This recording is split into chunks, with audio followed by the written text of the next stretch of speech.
Hello lovely people, it's Nicola back in the Stitches and Slapdashery sewing room. If you haven't visited before, I live in the interior of British Columbia in Canada with my family, my husband and 3 adult sons.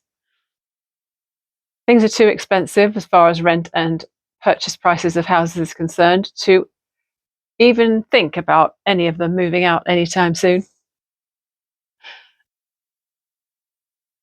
So how are you today? It's blissfully cooler today. It's been raining, it's been cloudy, and it's probably at least 17 degrees cooler than it has been lately. So it's been awesome. I have the day off today. It's been a bit of a funny week again because I work as an in-home care giver, and my client last week ended up being admitted to hospital. So I have been working for the family a few days in the week to help get things ready for her return and cooking things for the freezer, tidying up, all that sort of thing. And so this week, I've only worked 2 shifts so far. I may do another one tomorrow.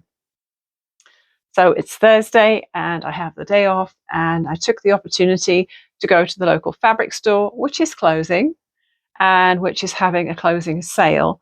The discounts are not fantastic yet because they do have another couple of months before they actually lock their doors for the last time. But I did get a few things, which I'll show you in a minute.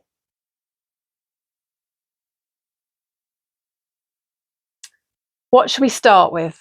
I'd like to have a play with my crochet granny squares. I made them with the Red Heart all-in-one granny square yarn, and I used the pattern that's on the ball band, like a good girl. And because it mostly works out, there's been a little bit of ripping back and re-crocheting at a different gauge because it just wasn't working out.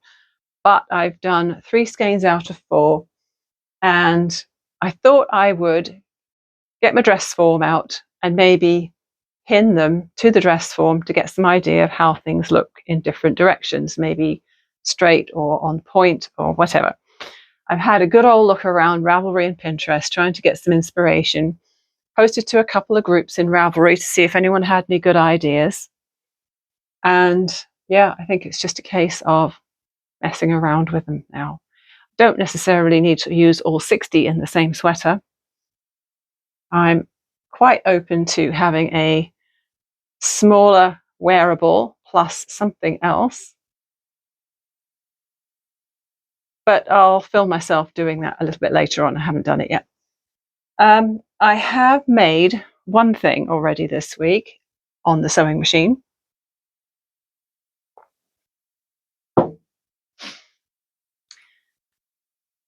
I'm always thinking about what to make for the Farmers and Crafters market that I go to every Sunday morning. And last week I made a bum bag kind of waist pack called the Amplector from Spencer Ogg Designs. And I made the smaller size, and it was lovely. And I put it on the market stall on Sunday, but it hasn't sold yet. But I thought I would try and find a simpler one so that it's not such a faff and I could charge a bit less for it, perhaps. So I found this tutorial from Sewingtimes. And I used some of the orange or coral dyed denim that I have in my denim stash, my old jeans. I used a fox print because obviously it's orange, so you know it goes with the denim really well. It has 2 zipper sections, so it's got the front pocket. The lining is all the foxy stuff too. I cut 2 sections of my continuous zipper tape, and I made sure this orangey one was right on the front.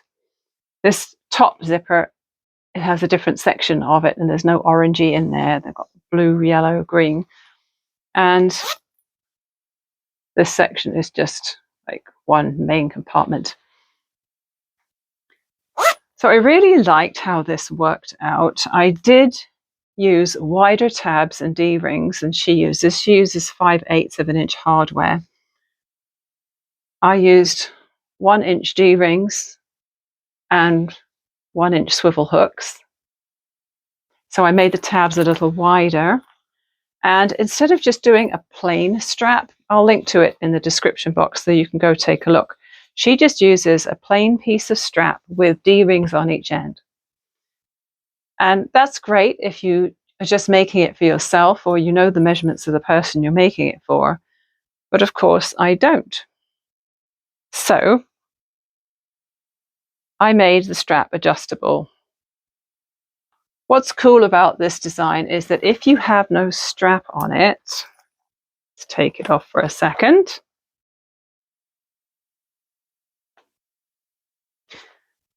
If you have the pouch just like that, you can clip it onto your belt loops. If you're wearing a pair of jeans, chances are that should fit between two of the belt loops and clip on. That's how she shows it working. And then the strap, which is detachable, so it just has D-rings on each end. I put a tri-glide on it and I put the D-rings and I made it so that it could go from small to large. I like everything about this except it's a little bit small because when I went to put my phone in it, it wouldn't fit without a struggle. So it really should be about 1/2 inch wider. The depth is fine, but if I made that again, I'd make it 1/2 inch wider. That way you wouldn't be struggling to get a phone in there. And if you have one of the giant phones like my oldest son has, you probably have to go wider yet. So yeah, I think it's still definitely something I'm going to put on the table on Sunday. But if anyone takes a look at it, I'll let them know that if they want to carry their phone, it might not fit in there. But it's still fun and cute. So now that I've told you about that, I can put it on the market pile over there. I had a really good sort out in the fleece yesterday. This closet area over to my left, it's always a little messy and annoying. I've got all my stashed denim in there, which is fine. And I also have some tubs with a lot of fleece remnants and stuff like that there. I've got some vinyl at the top. I've got some toweling that I was given for free. And I wasn't using the fleece. I mean, every now and again, I'll use a little bit for something. But I thought, I have a friend who makes hammocks, cage liners, all sorts of things for rats. She runs a rat rescue. She's always sewing with fleece. And I thought maybe she'd like to take some of this off my hands. So she said she would take anything that was bigger than 11 by 11 inches. So last night, I pulled it all out. I love doing this. Do you love doing this? Do you like having a real good sort out? I do. You tip everything out, you go through it all, and you only put back what you really want to keep. And I ended up filling a cardboard box. Not a huge cardboard box, but it had all the pieces in that had enough size to them that I can pass them on to my friend and she can make use of them. And then I filled an entire large recycling bag, which is like a big garbage bag, but blue and clear. And I filled that up with a whole ton of fleece scraps, I guess you'd call them. They're varying sizes. And I also thought, seeing as I'm on a tear here, I went over to my drawers on this side of the room and I went through everything in there as well. And I like to do that every now and again because when you don't look in a drawer for a really long time, you forget what's in there. So I also pulled out a few bits and pieces and put those in the bag, and I'll probably give those away on Marketplace. I think that's probably the best thing for those. So it looks beautifully tidy over here now, except for the pile of denim is looking a little messy, but it's a lot tidier than it was, and the denim is at least off the floor. So one of the fabrics I have in the stash, it's very pretty. It's this black fabric. Make sure I'm showing you the correct size here. And I think it's cotton. It almost looks and feels like linen. It could be a blend. And the embroidery is fun. And I have a massive amount of it. I think let me see, what did I work out that I had? Well, maybe a couple of meters, which doesn't sound like a lot, but it's wide. It's a 60-inch wide fabric. So I'm finally going to use this. You heard me say it here, folks. I am going to use this. And what I want to make with this is wrap pants or trousers if you're on the British end of things. So I don't know if you've seen these things on YouTube, but there are these tutorials out there for pants which have ties at the waist. They look really odd when they're not on the body. So you hold the front up and you tie it around your waist, and then you push all the fabric between your legs and you bring it up behind and then tie it around your waist. And they look really simple to make.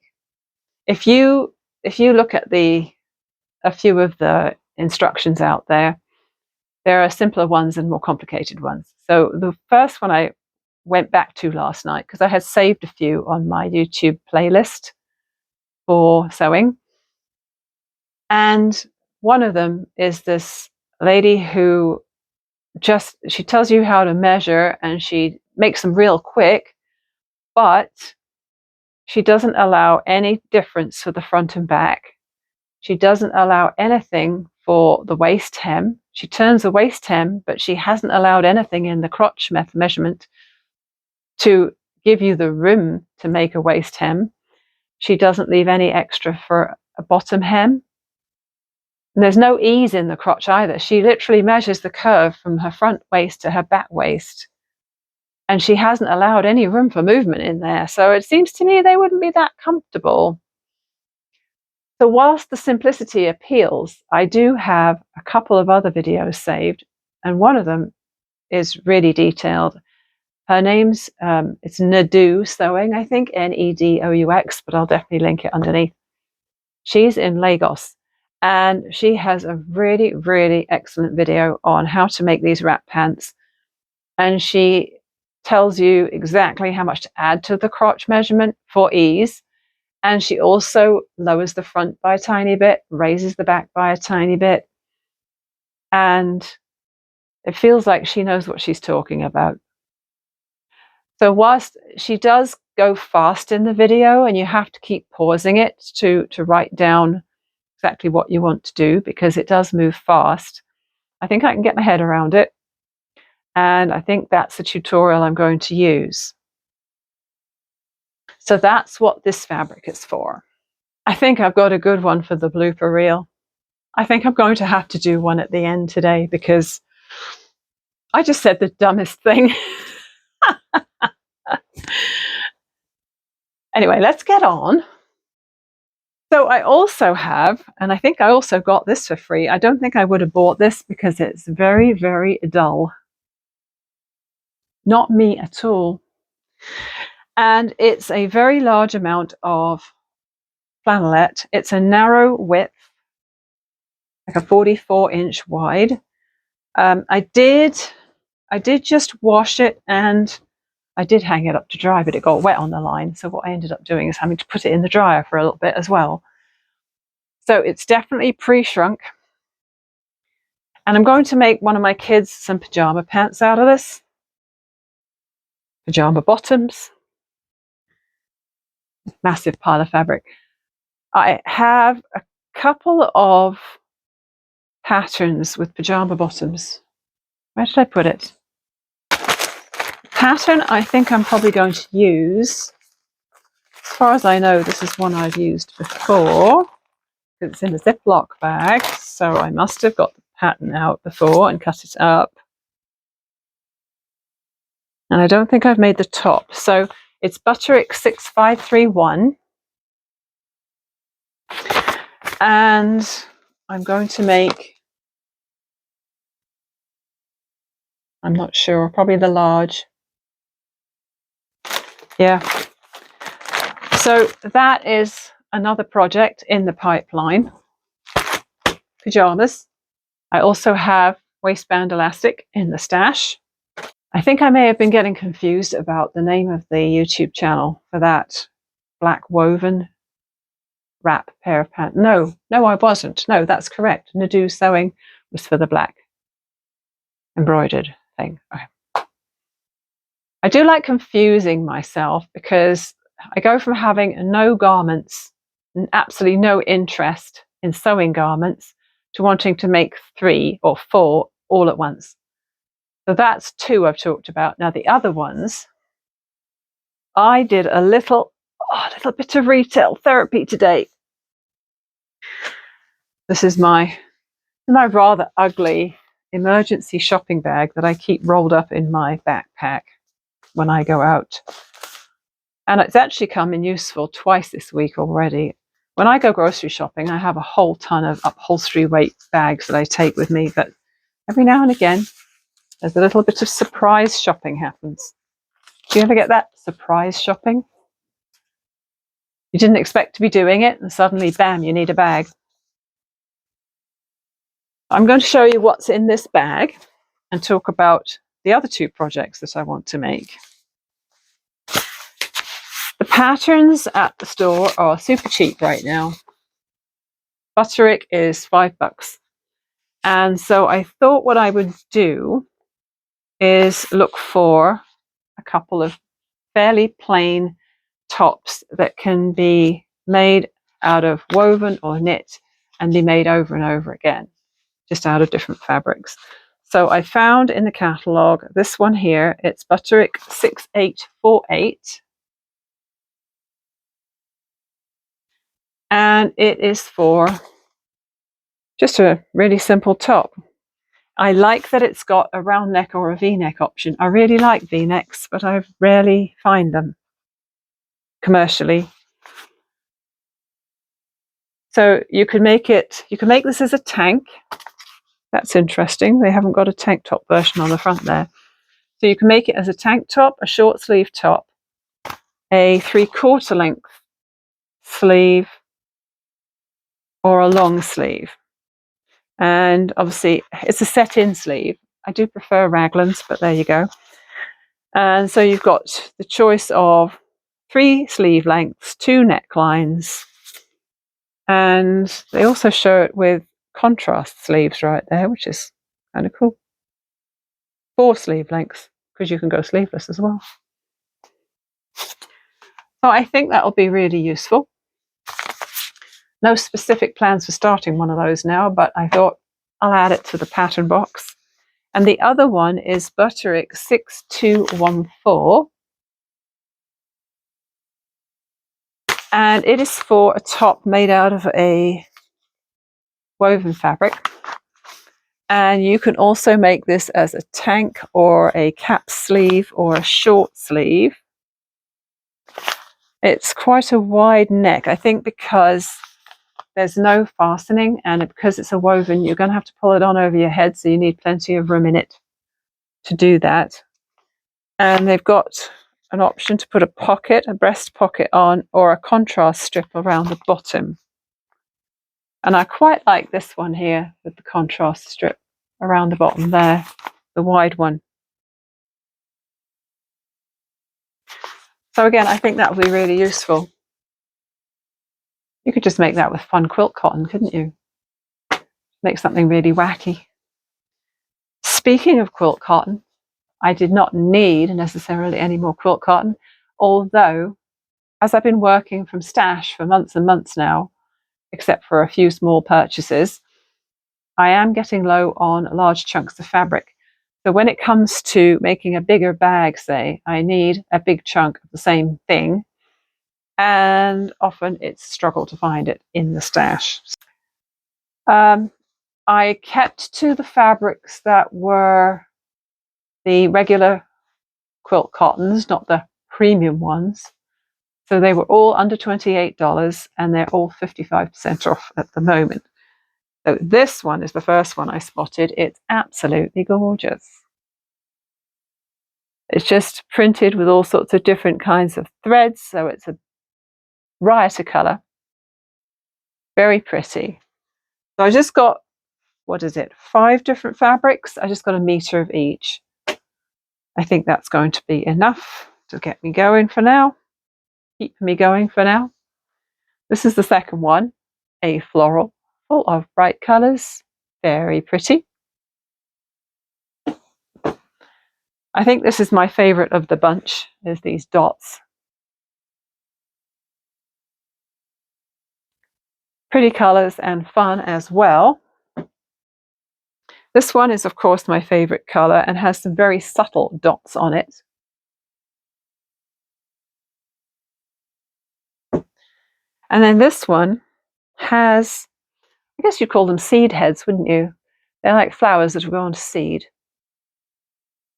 Again, that teal colour, which appeals to me so much. So that was fun. And just for laughs, I also got myself, if I can find them here, I got a handful of the Gutermann threads. Now, I know I have a lot of thread, but you can never have enough thread, can you? It's a bit like my mug. I've got that mug that says, I have enough fabric, said no one ever. Okay, I don't think there's such a thing as having too many colours of thread. And because they're 50% off right now, the cabinet is really, really empty there. I thought, okay, I'm just going to buy a handful of beautiful colours to add to the stash because they're like candy. If I ever own a fabric shop in my life, these sorts of threads are going to be at the cash like candy in a supermarket because they're just irresistible. All right, I can't hold all 10 at once, so let's do 3 at a time. 3, 3, and 4. So I've got these colours here.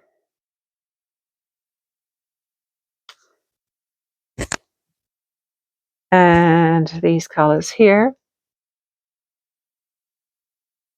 Yes, there's a brown in there. But you know what? I hardly have any brown thread. It's one of those colours that I don't normally buy. And then when I need it, I wish I had it. And then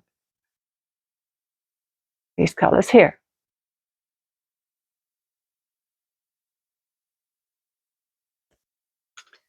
So I got 10.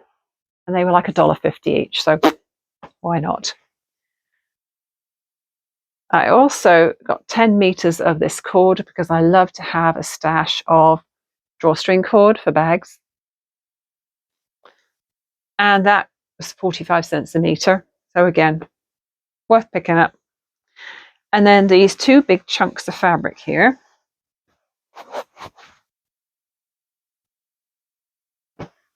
I have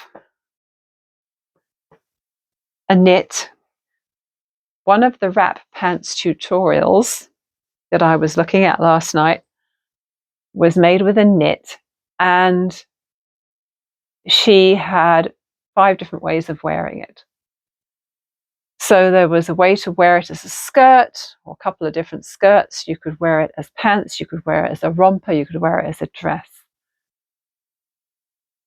I doubt if I would wear it as a romper or a dress. But anyway, it was lovely as a skirt or a pair of pants. And I've been leaning a lot towards black lately because it feels like it's so simple to go with everything. But this is black but with a splash of color. Are you surprised? Look at that. Little bit of an interruption there. Mr. Stitches and I are planning a vacation and we're just talking flights. Where was I? Oh yes, I was showing you this amazing fabric. So pink splashy flowers. Now I think this will make a very fun skirt / pair of wrap pants. So I bought 2.5 meters because in the video she said you'll need a meter for the front, a meter for the back, and then you need some for the ties. And she just leaves hers completely unfinished because knit fabric doesn't fray. And I think I'd probably finish off the waist a little bit better than she did, rather than just leaving it completely raw. But I can decide on that when I make it. So that's the next garment I have in the pipeline. I think her channel was called ToDIYfor, but again, I'll link it underneath. And then the other project I want to make is in this book. I've had this book for a really long time, ever since I borrowed it from the library. It's Weekend Sewing by Heather Ross. And I've made some of the things in here. Well, I know I've made the pajama pants that are in here before. They weren't perfect in that I felt there wasn't enough difference between the front shaping and the back shaping. But when I opened up the book to have another look at this wrap skirt, which I've wanted to make for a really, really long time, I found out I had already traced the pattern off the pattern pieces in the book, and it's ready to go, basically. So I needed to get fabric for this. Now, she says 4 yards. I guess it's American, so 4 yards, not meters, but I bought 4 meters. And the reason for so much fabric is it's obviously a very wide skirt. There's 8 panels to this skirt, and it wraps over, so you need lots of fabric. So I bought 4 meters. And again, I have gone for a black and white fabric. I have a couple of black t-shirts I can wear with it. So it just felt like it would be easy. And this is what this looks like. It's an abstract pattern.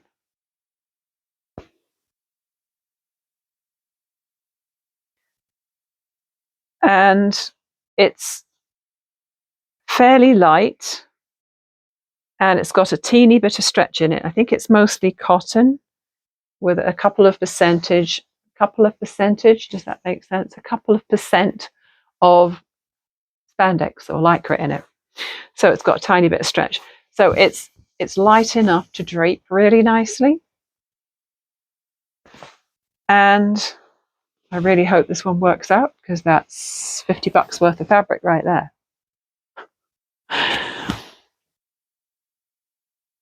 But yes, I have been meaning to make that for a really long time. So that's that.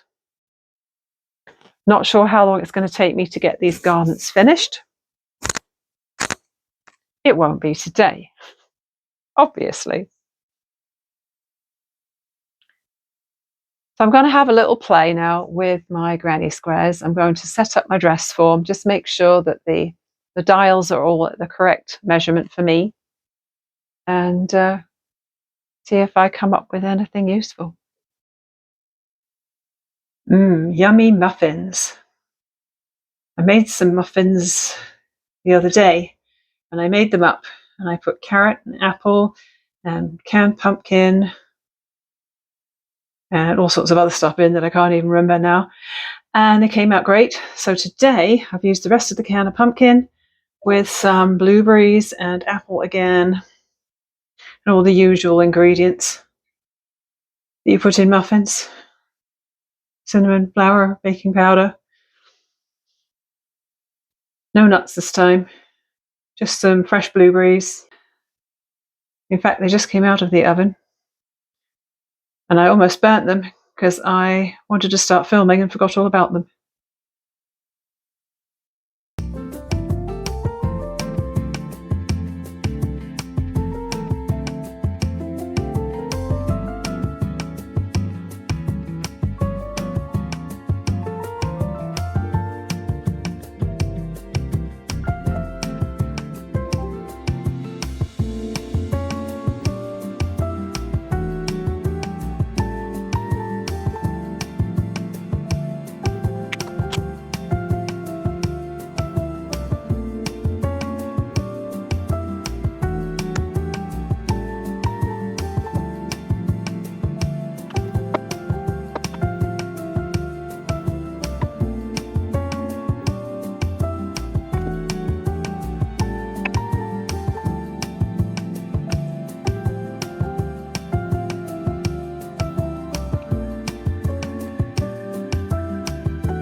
Well, I tried the on point idea, didn't like it. It would have created a lot of complication when it came to doing the sleeves and all the other joining. So I'm trying it this way. This is similar to something I saw on Ravelry, which was called, I think, the Agnes vest. And it's just basically a panel at the back, really simple, and then a squared off panel at the front, and then a very wide armhole. And what she did in hers was she used knitting to do the trim. So she did a really nice ribbing around the neck here. She did, I think, a ribbed welt on it as well, and then a large ribbed armhole there. Knitting would be really simple as long as I got my gauge correct. Picking up the stitches along the edge of these squares would be really easy.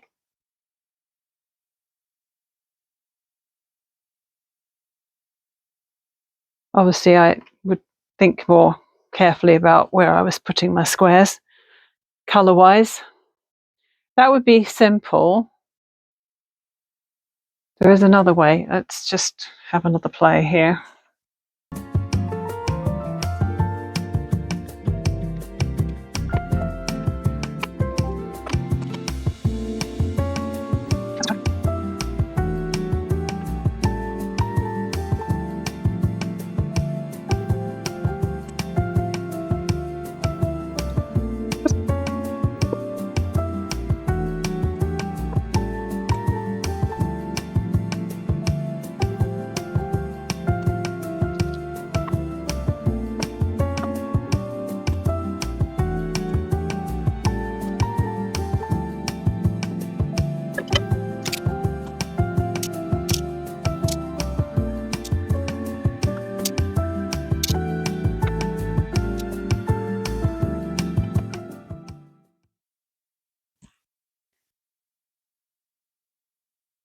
So this is sort of how the hoodie would look that the Yarnspirations people have on their website.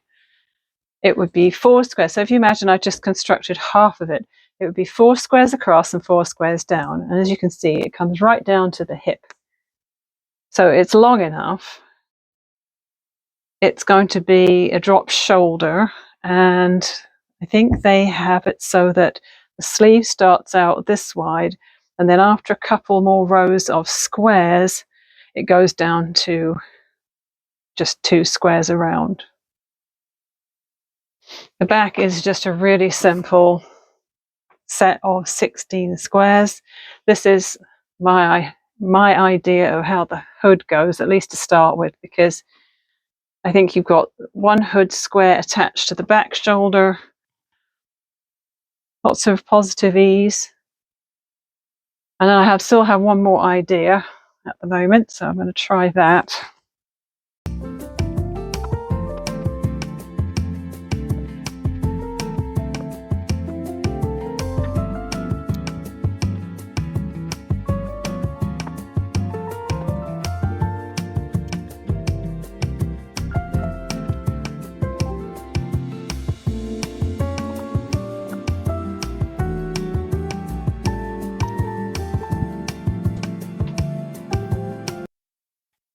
I'll just tip you forward so that you can see. So 4 squares gets to the bottom of her hips. And 3 squares across gives negative ease. So instead of making something that's super voluminous, which I always used to go for, trying to cover up my body, I think that I actually like the more fitted look of making a kind of a tunic or dress with it. So I think I'm leaning towards 3 squares across, which is 18 inches, which is 36 around, and obviously it's going to stretch over my bust and my hips, but that's okay. And then my only thing then would be to figure out where to put my armhole, and it would probably end up about 1.5 squares down, because I think a square, I know that a square is going to be far too narrow. And finally, I'd have to tackle what to do at the neck, because if I just have it straight across here, I've said before, I'm not crazy on a slash neck. But if I were to put a section in there of the solid soft white, it would add a bit of shaping here at the shoulders. So if I used 5 by 3, that's 30 squares, plus probably a ball of my white. I have 2. And if that was 30 squares, I'd still have 30 left to do something else with them. I like that idea. So I think I'm going to start joining, making 2 panels with the 15 squares, and then figure out what to do at the shoulder. And I can try it on, decide how far up I want to join this, do some sort of edging around the armhole, see if I'm happy with the bottom length, and do some sort of edging around the hem and around the side slits. And boom, done. And then I'll have 30 more squares to do other things with. I think we have a plan. Fabulous.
I'm at the point where my pockets are in correctly. That was really annoying because I thought it was my mistake getting the pockets unmatched at the sides, and it was the pattern, and I don't know why or how it can be that I've never noticed that before when sewing this up. It's very strange. So I had to move the pocket on one of the sides so that it matched up properly. Just having to do some good old-fashioned hand basting, or tacking as we called it when I was in school, just to hold these pocket tops down. And what I think happens is the waistband folds down over the top of these raw edges.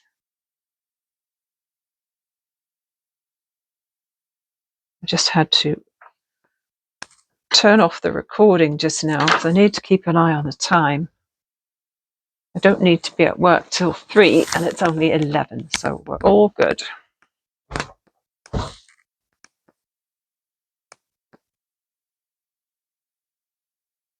I caught my seam allowance the wrong way there, but I'm not going to fret about that. I'm glad I used my friction pen to mark my dots and also to mark which was the back and the front, because you don't really want to get those mixed up. Although you do have to be careful with the friction pens not to iron off your marks in the process of construction, because that really messes you up.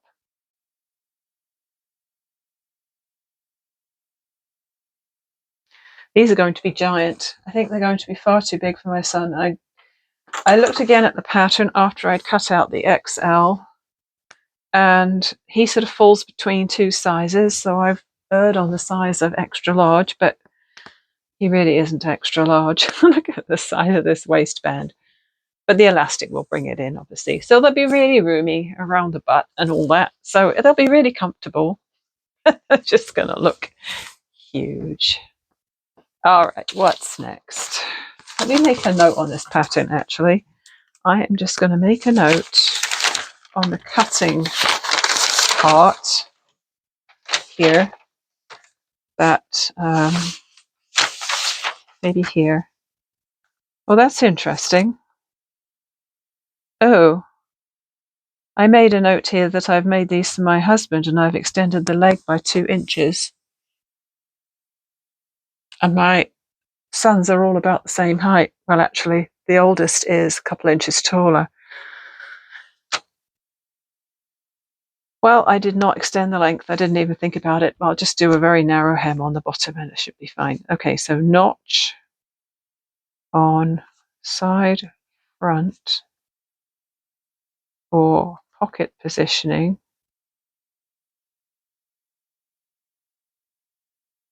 is wrong.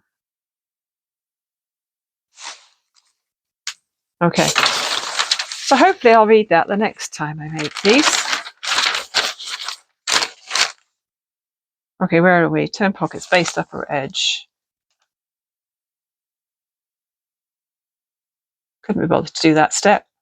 Form casing for elastic, turn upper edge of garment to inside along fold line, turning in 1/4 inch on raw edge. Stitch leaving an opening. Okay, we're up to the waistband now.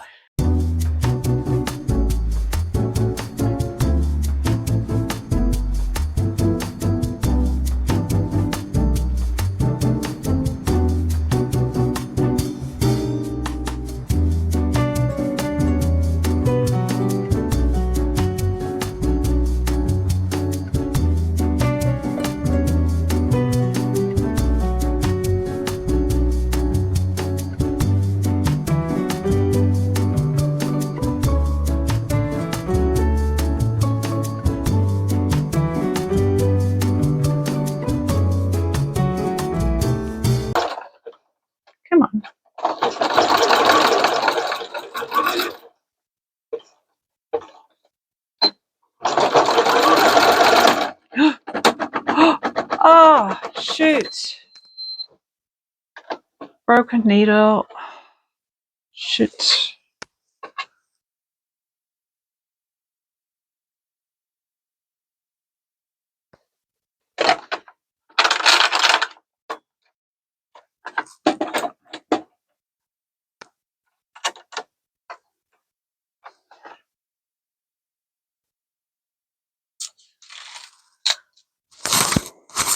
Well, that was fun. I was just trying to zigzag the two ends of my elastic together.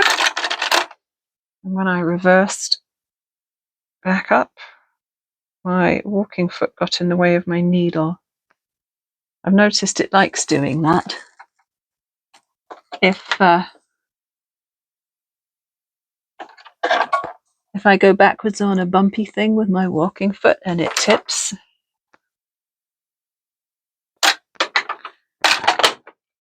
it gets in the way of the needle and I break my needle.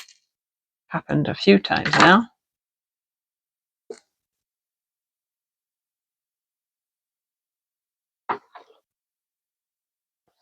Annoying. Let's try that again without breaking it.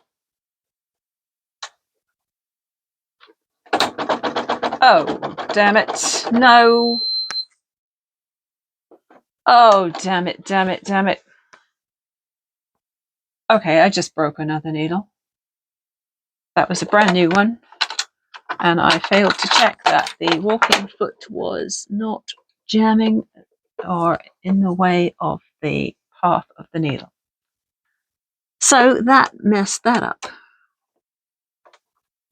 2 dead needles in 1 minute. That is not good. So, okay, what's going on with my walking foot right now? Okay, the foot itself is fine. Yeah, sometimes when I'm on something lumpy, it tips up like that and it gets right in the way of the needle. Okay, let's try again. I have this really, really neat little gadget which has a threader on one end and a needle holder on the other, and it, whoops, pops it right up in there and holds it at the right level while I'm screwing it tight. Can't remember if it's a prim Dritz or something like that, or if it was a unique. Yeah. Okay, before I do any more zigzagging, I am just going to test really carefully, make sure by hand that it's not going to do this again. Okay. Okay, I think we're all right, as long as I don't go and let it go at a weird angle again. Now I'm going to have to rethread my machine. And yes, I know that's not good practice to pull my thread up through the machine. I've seen a tip in more than one place where they've said, don't pull the thread up through your machine, but cut it at the top and pull it down. I think it puts more lint inside your machine.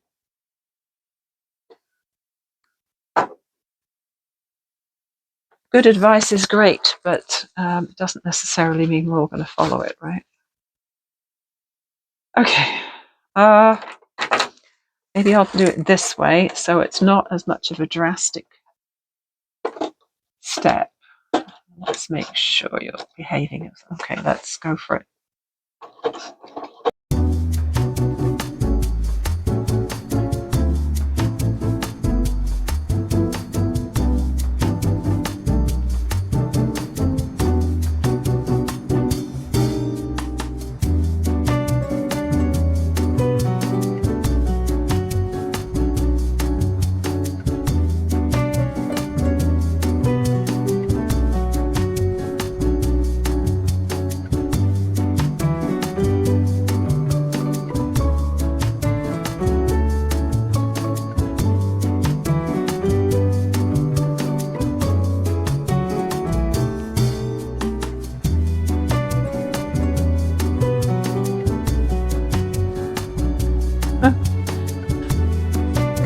So that's my PJ pants almost finished. I say almost because I've left a little opening here so that my son can try them on before I completely enclose the elastic. I ended up taking out another couple of inches on the elastic because I found that it didn't look quite snug enough. Once you thread elastic through a casing like that, it seems to stretch out and you end up having to take a couple more inches out of it. Plus it loosens with time, so I think I'll get him to try them on and then he can let me know if he likes the fit of the elastic. Obviously it's a plaid. I had absolutely no intention of matching the pattern on the sides, but in fact the dark lines actually do match quite well. Look at that. That was a complete accident.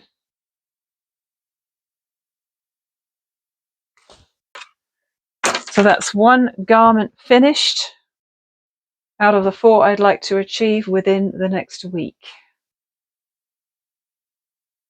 Well, I hope you enjoyed watching all that sewing.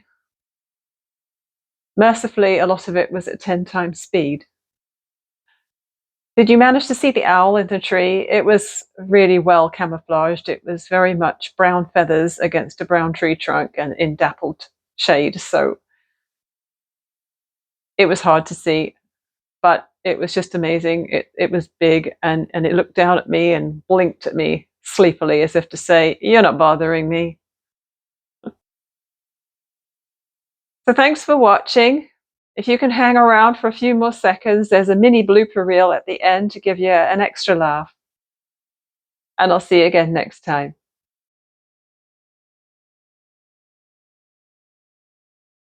So one of the